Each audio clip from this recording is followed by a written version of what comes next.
In the summer of 1997, the world watched as a financial storm erupted in Southeast Asia, sending shockwaves through economies and markets worldwide. It all began with a single currency collapse, a dramatic plunge that would lead to one of the most severe financial crises of the late 20th century. The epicenter of this crisis was Thailand, where the devaluation of the Thai baht set off a chain reaction. This would disrupt not only its neighboring countries, but also distant financial markets across the globe. In the early 1990s, Southeast Asia was a region on the rise. Nations like Thailand, Indonesia, South Korea, and Malaysia were hailed as the Asian tigers, experiencing unprecedented economic growth. Fueled by high GDP growth rates and substantial foreign capital inflows, these economies were booming. Construction cranes dotted skylines, corporate borrowing soared, and financial sectors expanded rapidly. It was a period marked by optimism and rapid development, with exchange rates in countries such as Thailand pegged to the mighty US dollar. This peg provided stability, encouraging investors to pour money into these burgeoning markets. However, beneath the surface of this economic miracle, vulnerabilities were brewing. By the mid-1990s, cracks began to appear in Thailand's economic facade. Reports from the Bank of Thailand and the International Monetary Fund highlighted growing concerns over rising external debt and a slowdown in exports. As speculative pressure mounted against the Thai baht, the central bank found itself in a precarious position. Spending billions of dollars in foreign reserves to defend the currency, the strain became apparent. On July 2, 1997, Thailand made a fateful decision to let the baht float. The immediate aftermath was catastrophic. The baht depreciated sharply, losing more than half its value against the US dollar at its lowest point. This marked the official beginning of the Asian financial crisis, a crisis that would soon engulf the entire region. As Thailand struggled with the fallout, financial markets in Indonesia, Malaysia, South Korea, and the Philippines were thrown into turmoil. Currencies across Southeast Asia depreciated dramatically, and stock markets plummeted. Driven by historical exchange data showing significant losses, capital fled these markets as investor confidence eroded. Indonesia quickly became one of the hardest-hit countries. The rupiah, Indonesia's currency, saw a dramatic depreciation in 1997-1998. This was documented by the World Bank and IMF. The economic downturn that followed was severe, with Indonesia's GDP contracting sharply in 1998. To stabilize the situation, international assistance packages were arranged. The IMF provided tens of billions of dollars in support across affected countries. Despite these efforts, the impact on Indonesia's economy was brutal. It left a lasting scar on its financial landscape. Meanwhile, South Korea faced its own crisis. In late 1997, the country entered into an IMF-supported program. They received an assistance package valued at approximately $58 billion. This was one of the largest ever provided by the IMF at that time. As part of the agreement, South Korea implemented extensive financial reforms. They also undertook corporate restructuring measures. The goal was to stabilize its economy and restore investor confidence. The road to recovery was difficult, but these reforms laid the foundation for future growth. Yet, the crisis's reach extended beyond Asia. Global investors, shaken by the events unfolding in Southeast Asia, reassessed the risks. The resulting volatility was felt in distant regions. Russia experienced its own financial crisis in 1998. Around the same time, the hedge fund long-term capital management required a rescue. This highlighted the interconnectedness of global financial markets during this tumultuous period. As the Asian financial crisis unfolded, it became clear that the ripple effects were widespread. The global financial landscape was undergoing a transformation. Investors and policymakers grappled with the implications of this unforeseen upheaval. Amidst the turmoil, the crisis underscored vulnerabilities in over-reliance on short-term foreign debt. It also highlighted the risks of fixed exchange rates and under-regulated financial sectors. These lessons would become pivotal in shaping future approaches to managing capital flows. As we delve deeper into this complex narrative, we see how the crisis challenged global finance. In our next segment, we will explore the intricate web of events that led to this crisis. Stay with us as we continue to unravel the story of the Asian financial crisis. It is a saga of boom, bust, and the enduring quest for stability in an ever-changing world.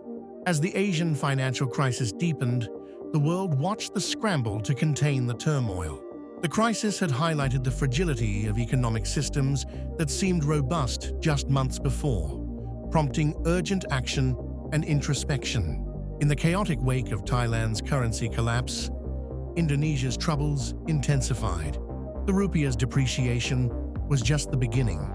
Soon, the country faced widespread economic distress. Political instability compounded financial woes as public confidence in the government waned. Suharto, Indonesia's longtime president, was under mounting pressure. The IMF, recognizing the gravity of the situation, extended a substantial financial package. However, the conditions tied to this aid, including austerity measures, were met with public resistance and social unrest. Meanwhile, Malaysia took a different approach. Under the leadership of Prime Minister Mahathir Mohamad, Malaysia resisted IMF intervention. Instead, the government imposed capital controls to stabilize the economy, a controversial move that sparked debate among economists and policymakers. Mahathir criticized what he perceived as the Western-dominated financial system's role in the crisis, highlighting the tension between global financial integration and national sovereignty. Malaysia's unorthodox measures eventually helped stabilize its economy, but the approach was not without its critics. Critics argued about the long-term implications on investor confidence. In South Korea, the crisis exposed significant weaknesses in its corporate and financial sectors. Chaebols, the large family-owned conglomerates that had driven Korea's rapid industrialization, were heavily indebted. The crisis forced a re-evaluation of these business practices, prompting extensive reforms. The South Korean government, with IMF backing, undertook massive restructuring efforts. These efforts included closing insolvent banks and encouraging chaebols to reduce debt and improve transparency. These reforms, though painful, were instrumental in setting the stage for South Korea's recovery and transformation into a more resilient economy. As the crisis unfolded, the international community played a pivotal role in stabilization efforts. The IMF, often at the center of these efforts, faced criticism for its handling of the crisis. Some accused it of imposing harsh austerity measures that exacerbated economic pain. Despite this, the IMF's involvement underscored the necessity of coordinated global action in times of financial distress. The World Bank and other international organizations also stepped in, providing financial assistance and technical support. The ripple effects of the Asian financial crisis were not confined to the region. In Japan, the crisis exposed vulnerabilities in its banking sector, leading to a period of stagnation known as the Lost Decade. Japanese banks, heavily exposed to Southeast Asian economies, faced mounting bad debts, necessitating government bailouts and reforms. This period marked a significant turning point in Japan's economic trajectory, as policymakers grappled with deflation and slow growth. Across the Pacific, the United States watched the unfolding events with growing concern. While the U.S. economy was robust, the crisis prompted a re-evaluation of the global financial architecture. The interconnectedness of markets meant that financial instability in one region could have far-reaching consequences. The crisis spurred discussions on financial regulation, risk management, and the role of international institutions in crisis prevention and response. In Europe, the crisis had a more indirect impact, influencing discussions on the European Union's economic policies and financial integration. The euro was about to be launched, and the events in Asia served as a stark reminder of the challenges of managing monetary policy across diverse economies. European leaders, witnessing the Asian turmoil, were prompted to consider mechanisms for crisis management and financial stability within the Eurozone. As the dust began to settle, the long-term implications of the Asian financial crisis started to emerge. It catalyzed significant changes in global finance, prompting emerging markets to adopt more flexible exchange rate regimes and accumulate foreign reserves to buffer against future shocks. Financial sector reforms became a priority, with countries strengthening supervision and regulatory frameworks to enhance resilience. The crisis also reshaped the debate on globalization and the role of capital flows in economic development. While foreign investment was crucial for growth, the crisis highlighted the risks associated with volatile capital movements.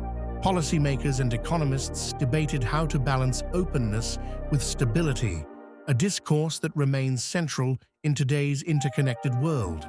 As we continue our exploration of the Asian financial crisis, we will delve into the personal stories of those affected, the lasting impact on regional economies, and the lessons learned from this seismic event in global finance. The crisis, while devastating, ultimately served as a catalyst for reform and reflection, shaping the trajectory of economies and financial systems around the world. Stay with us as we unravel these intricate layers, revealing the enduring legacy of the crisis and its relevance to current economic challenges. As the Asian financial crisis continued to unfold, it left an indelible mark on millions of lives. In the affected countries, unemployment soared as businesses shuttered in the face of economic contraction. In Indonesia, the crisis led to widespread poverty. The World Bank estimated that nearly half of the population fell below the poverty line during the height of the turmoil. Social unrest was prevalent, as citizens took to the streets in protest against austerity measures and government corruption.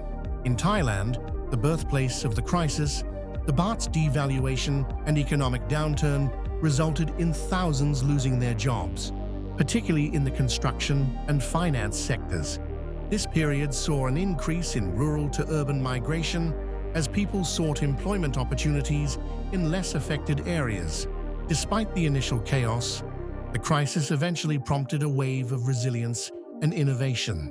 In the years following, several Asian economies undertook comprehensive reforms, focusing on enhancing financial transparency, improving corporate governance, and diversifying economic activities. These efforts laid the groundwork for more robust and sustainable growth.